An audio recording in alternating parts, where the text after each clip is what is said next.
চন্দ্রাবতী বলো। এতক্ষণ যাই কইলে আমি এগুলো কিছুই বুঝলাম না। আচ্ছা এগুলো কাকে বলে?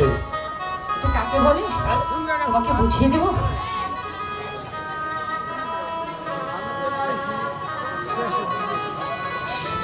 তুমি বোঝনি এর নাম না কি? আমি কিছু বুঝি না। বুঝনি তো? তারই নাম ভালোবাসা। বুঝেছি গালা। কিন্তু ভালোবাসা কি কয় এটা তো আমি জানি না। আচ্ছা এটা কি খায় না চোখে দেয় না মাথায় দেয় আমি এওটা জানি না। ইস, আমি যে কি বিপদে পড়েছি।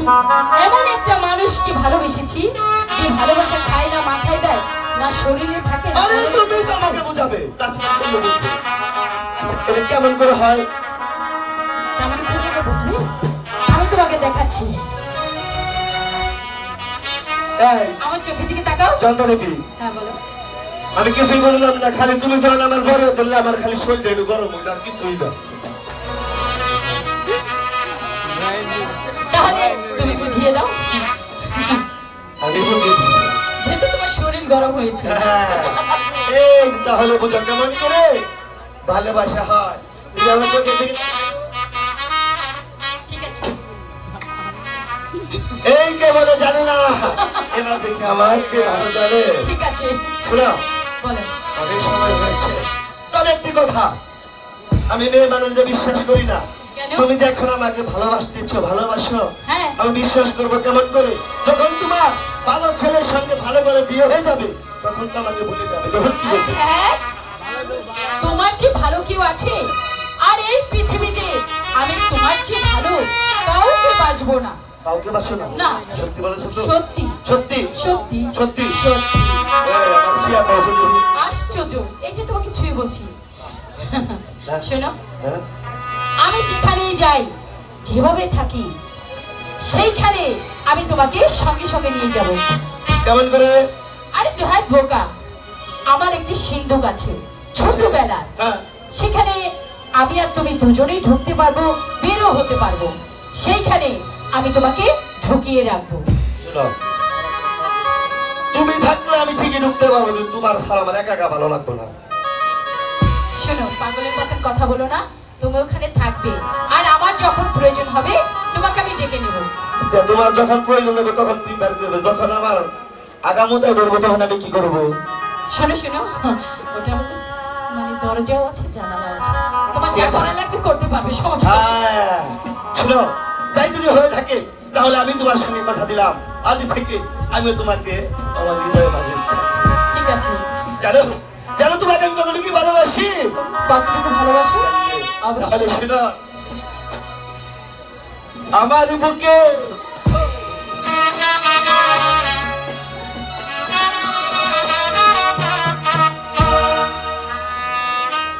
আমার বুকে মধ্যখানে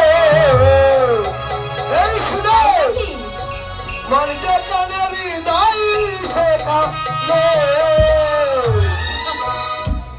সেখানে তোমাকে আমি রেখেছি কত না যতনে।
কোথায় স্থান দিয়েছি বুঝতে শোনো পেরেছি।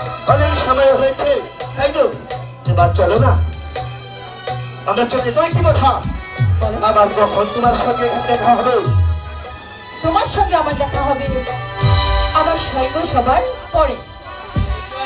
হ্যাঁ, স্বয়ং সভা আগামীকাল আমার সৈন্য সভা। বুঝতে পেরেছি ঠিক আছে তাই তো তুমি আমাকে সিন্ধুকে পড়তে চেয়েছো তুমি শীঘ্রই চলো। তুমি আমাকে এত ভালোবাসো না, তুমি ঠিক আছে। কি বুঝো? তুমি বোকা। চলো আমার বুকে বসতে থাকো, মন দেখাবো, আমার বুকে বসতে থাকো, মন দেখালে, হৃদয় সেখানে।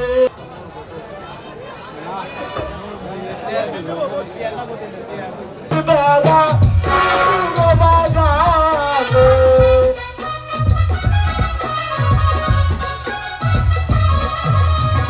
কপিলে পীড়িতের মেলা লিচুর বাগানে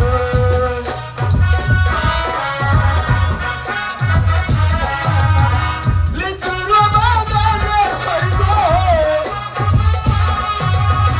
লিচুর বাগানে সৈব আমের বাগানে কপিলে মেলা লিচুর বাগানে কপিলে পীড়িতের মেলা লিচুর বাগানে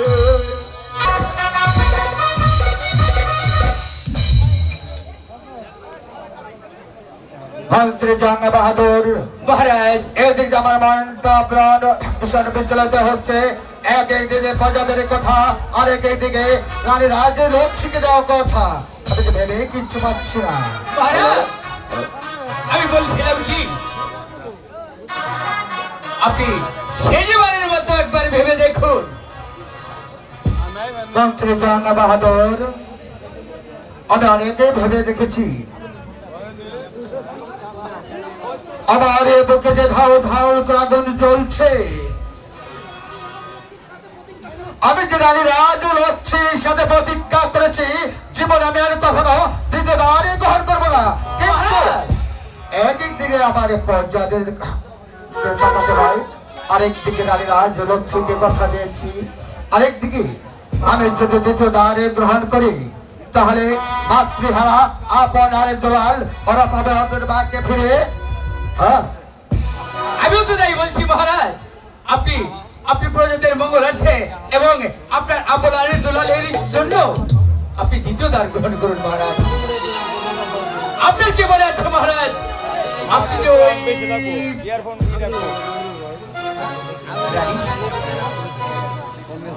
রানী রাজলক্ষ্মীর মৃত্যুর পর আপনি কিন্তু এখনো পর্যন্ত শিকার যাননি তাই হয়তো আপনার মনটা বিচলিত হচ্ছে। আমার মনে হচ্ছে আপনি যদি এই মুহূর্তে শিকারে যান তাহলে হয়তো আপনার মনটা বর্তন হতে পারে মহারাজ। ঠিক বলেছে মন্ত্রী জং বাহাদুর তাই তো আমি আর এখানে বিলম্ব করবো না এই মুহূর্তে আপনি আমার হরিণ শিকার যাবার ব্যবস্থা করবেন। কিন্তু মহারাজ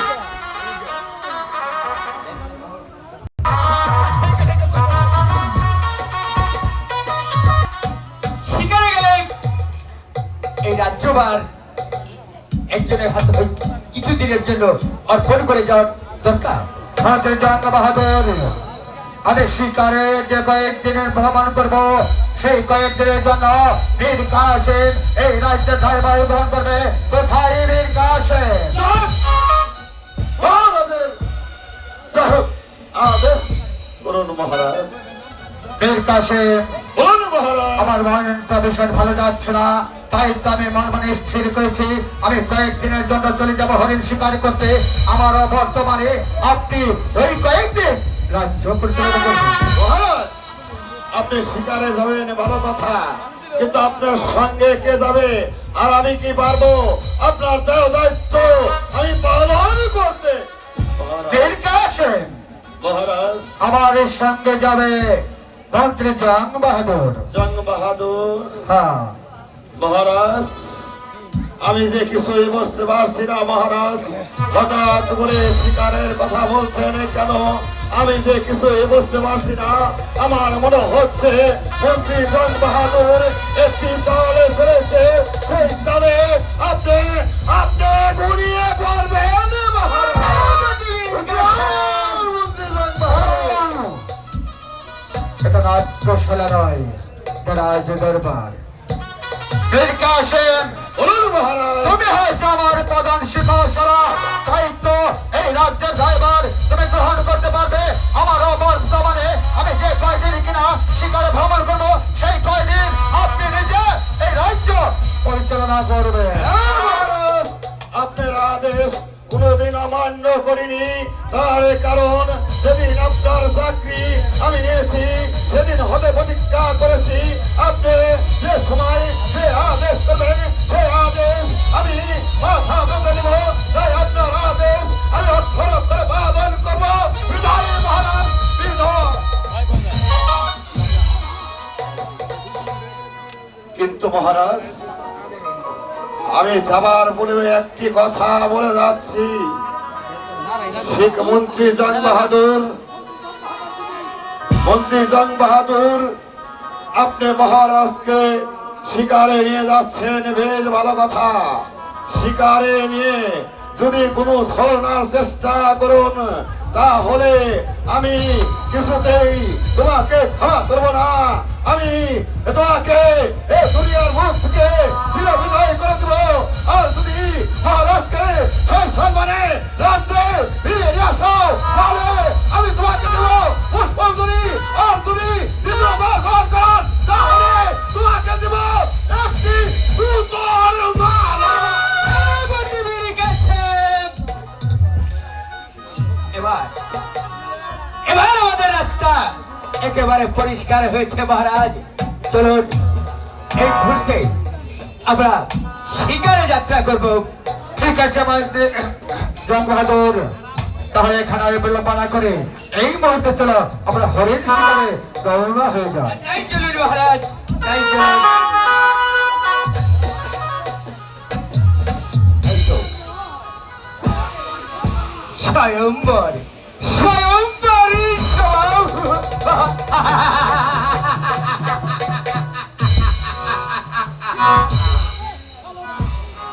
শিকার, শিকারই তো ছিল আমার মাত্র ছলনা।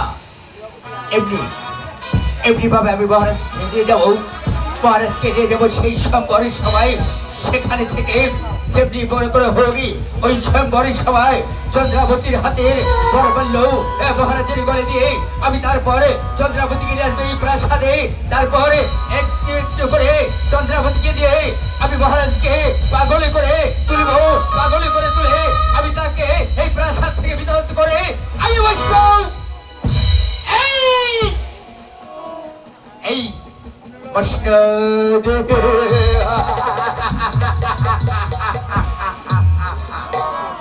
আবার এবার এবার আমার অনেক দিনের আশা পূরণ হবে। আমি আমি বড় বড় স্থির করেছিলাম আমি একদিন এই ধর্মপুরের সিংহাসনে বসবো। এই তো সবে মাত্র আমার পথের কাটা আমি পরিষ্কার করতে যাচ্ছি। যেমনি করে হোক এই ধর্মপুরের বসত হবে আবার আমি হব এই ধর্মপুরের মহারাজ। রানী ওই চন্দ্রাবতী হবে আমার পে পে পে পিয়ারি।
এ তো চন্দ্রপুরের রাজদরবার।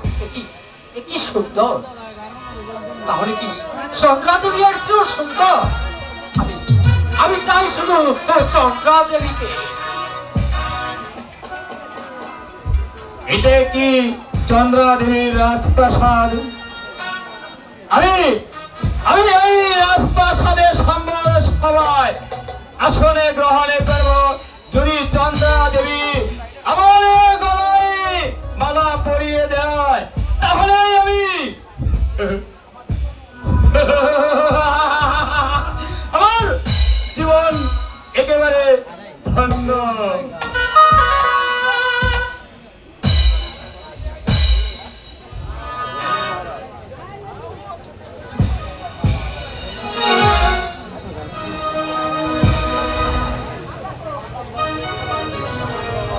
আপনারা কে কোন রাজ্যের রাজা একেবারে শুনতে পারি?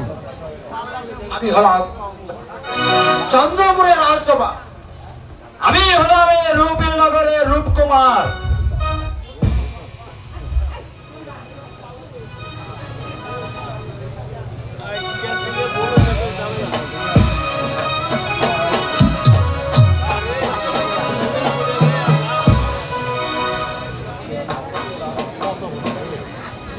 আচ্ছা সখী, তোরা বলতে পারিস এখানে কোন কোন দেশের রাজা আছে? আমরা বলছি তুমি শোনো। শোনো